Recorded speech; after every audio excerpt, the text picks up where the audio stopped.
Well, the Scarlet Knights will hit the road again and head to Lincoln, Nebraska to face off with yet another Big Ten powerhouse program in the Nebraska Cornhuskers. Here to talk about that game, I'm joined by Tom Luicci. Now, Tom, coming off of last week's loss, what is sort of the mentality of this team this week, have you noticed? Well, I think they proved after the Penn State game the ability to bounce back, because that was obviously an emotional loss and a difficult loss at home, first Big Ten game, and then they went and reeled off 3 straight wins.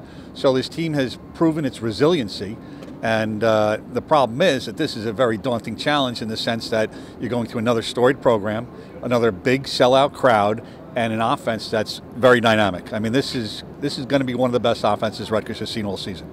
And talking about that dynamic offense, obviously Nebraska has Amir Abdullah, the premier running back in the nation right now, and they have a mobile quarterback in Tommy Armstrong. What can the Rutgers defense do to stop that offense? Well, it's very difficult. Nobody, with the exception of Michigan State, nobody has done it. Abdullah is a tremendous runner, number 3 in the country in rushing, and one of the things people forget is they have a wide receiver named Kenny Bell, and he's about 70 yards or so away from becoming their all-time leading receiver.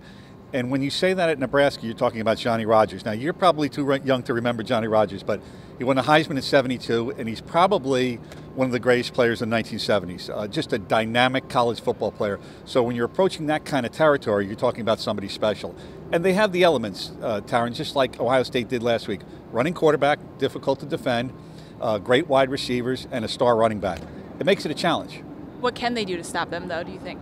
Well, it starts with Rutgers, always starts with stopping the run. So if they can slow Abdullah, and 2 teams have done it. McNeese State, believe it or not, did it, and Michigan State did it.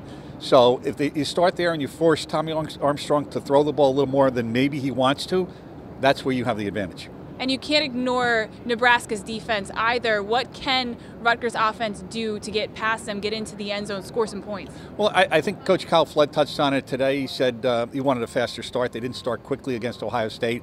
And it changes the dynamic of the offense and the tenor of the game when you're down quickly 14-0 or 21-7. You're not doing quite the same things that you want to on offense. So I think if they have a little bit faster start, are allowed to settle into their offense, can run the ball effectively, that's where they have their best chance.